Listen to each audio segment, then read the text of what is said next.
को सब्सक्राइब करना ना भूले। तो चलिए बिना टाइम को वेस्ट करते हुए आज की कहानी की शुरुआत करते हैं। कहानी की शुरुआत में हम कुछ लोगों को देखते हैं जो एक खदान में काम कर रहे होते हैं। तभी वहाँ एक धमाका होता है और ओलिवर नाम का एक आदमी जो उस खदान में काम कर रहा था उनकी मदद के लिए भागता है और लोगों को बाहर निकालता है। पर उनमें से एक टेडी नाम के आदमी की मौत हो जाती है और उसकी डेड बॉडी को घर पहुंचाया जाता है। इसके बाद हम पार्टी में कोनी नाम की एक खूबसूरत लड़की को देखते हैं। तभी उसके पास एक आदमी आता है जिसका नाम क्लिफर्ड चैटरली था। वो बहुत अमीर था। कुछ देर तक बातें करने के बाद वो दोनों एक दूसरे से इम्प्रेस हो जाते हैं और साथ में डांस करने लगते हैं। लेकिन कोनी के दोस्त डनकन को ही बिल्कुल पसंद नहीं आता क्योंकि वो भी कोनी से प्यार करता था। इन दोनों की ये मुलाकात प्यार में बदल जाती है और दोनों शादी कर लेते हैं। शादी के वक्त वो दोनों ये कसम खाते हैं कि वो दोनों हमेशा एक दूसरे के लिए वफादार रहेंगे और कभी भी एक दूसरे का साथ नहीं छोड़ेंगे। उन दोनों की मैरिज लाइफ बहुत अच्छी चल रही थी।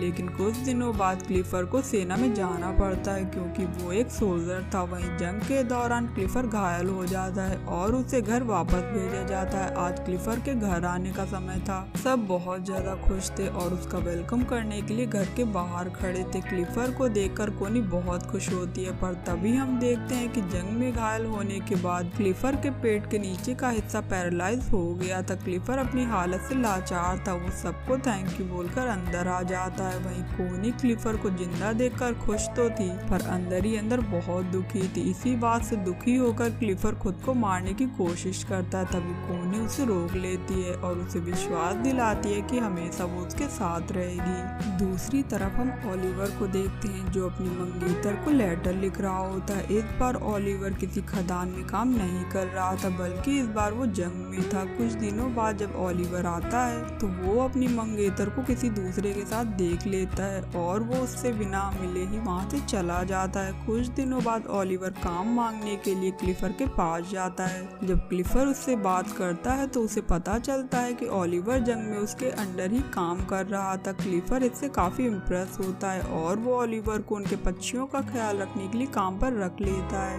अपाहिज होने की वजह से क्लिफर्ड अपने लिए गाड़ी खरीदता है। जब वो उसमें बैठकर घूमता है तो उसे ऐसा लगता है कि मानो उसके पैर वापस आ गए हों। फिर वो एक दिन कोनी के साथ ओलिवर के पास जाता है। ओलिवर जंगल में बने कॉटेज में रहता था और पक्षियों की देखभाल करता था। वहाँ पहली बार कोनी ओलिवर को देखती है। वहाँ से वापस आते वक्त कोनी ओलिवर को इशारा करती है लेकिन वो समझ नहीं पाता। नेक्स्ट डे एक मेड कोनी के पास आती है और उसे बोलती है कि ओलिवर अपने कॉटेज की चाबी मांग रहा है। इस पर कोनी खुद उसे चाबी देने के लिए ओलिवर के पास जाती है। जब वो ओलिवर के पास पहुँचती है तो ओलिवर उससे ठीक से बात नहीं करता। कोनी को ओलिवर के इस बिहेवियर पर बहुत गुस्सा आता है और वो वहाँ से वापस चली आती है। अगले दिन ओलिवर कोनी के लिए एक लेटर लिखता है जिसमें वो अपने बर्ताव के लिए उससे माफी मांगता है। इसके बाद कोनी फिर उससे मिलने उसके कॉटेज जाती है जहाँ ओलिवर अपनी शर्ट उतारकर काम कर रहा होता है। ये देखकर कोनी उसके पास जाती है पर ओलिवर उसे देख लेता है और अपनी शर्ट पहन लेता है। कोनी को वो जगह बहुत पसंद थी इसीलिए वो कहती है कि मैं रोज यहाँ आकर पेंटिंग करूंगी। इस पर ओलिवर उससे बोलता है कि मैं ये जगह आपके लिए साफ कर दूंगा और मैं किसी और जगह चला जाऊंगा। कोनी बोलती है कि तुम्हें कहीं और जाने की जरूरत नहीं है और तुम इतना मुझसे क्यों भाग रहे हो। कोनी गुस्सा होकर वहाँ से जाने लगती है लेकिन तभी वहाँ बारिश होने लगती है इसीलिए वो ओलिवर के साथ उसके कॉटेज में चली जाती है जहाँ वो दोनों आग जलाकर खुद को गर्म करने लगते हैं। लेकिन तभी ओलिवर वहाँ से उठ जाता है क्योंकि वो कोनी के इरादे समझ रहा था। कोनी उससे पूछती है कि तुम मुझसे दूर क्यों भाग रहे हो तो ओलिवर कहता है कि मैं दूर नहीं भाग रहा क्योंकि अगर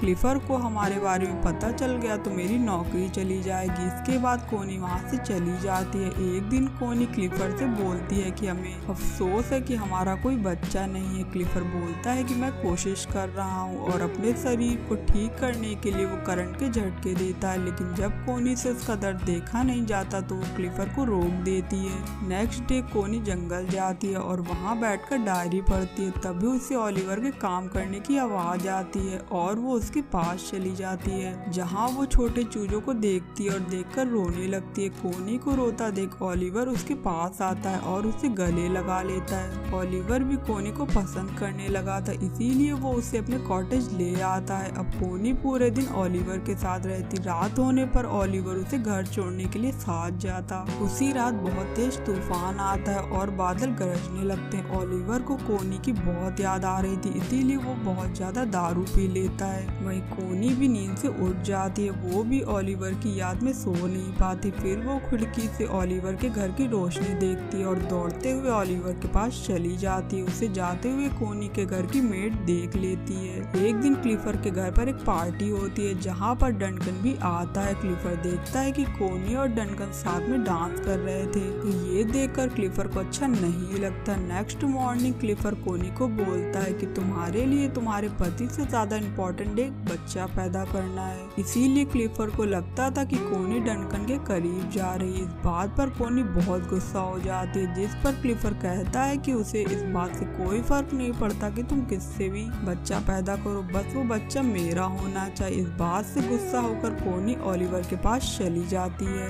एक दिन कोनी को पता चलता है कि वो प्रेग्नेंट है। वो ये बात क्लिफर को बताती है। क्लिफर इससे बहुत खुश होता है और वो उस आदमी का नाम पूछता है, लेकिन कोनी उससे कुछ नहीं कहती। कुछ दिनों बाद क्लिफर ओली से मिलने जाता है और कोनी को भी साथ ले जाता है। वो जब जा ही रहे होते हैं तभी ओलिवर पीछे से आता है और कोनी को किस करने लगता है। तभी क्लिफर कोनी को आवाज लगाता है, क्योंकि उसकी गाड़ी कीचड़ में फंस गई थी। तभी वहाँ ओलिवर आता है और उसकी गाड़ी को धक्का लगाने लगता है। इस दौरान वो जोर जोर से खांसने लगता है। दरअसल ओलिवर जब खदान में काम करता था तो उसके लंग्स खराब हो गए थे। फाइनली ओलिवर क्लिफर की गाड़ी कीचड़ से निकाल देता है। एक दिन कोनी की मेड ओलिवर के कॉटेज में जाती है, जहाँ उसे कोनी की डायरी मिलती है और इस डायरी को देखकर वो समझ जाती है कि कोनी के पेट में जो बच्चा है वो ओलिवर का है। एक दिन क्लिफर आने वाले बच्चे की खुशी में पार्टी देता है। तभी वहाँ मेड आती है। वो क्लिफर से बता देती है कि कोनी के पेट में जो बच्चा है वो ओलिवर का है। कोनी जब क्लिफर से मिलने जाती है तो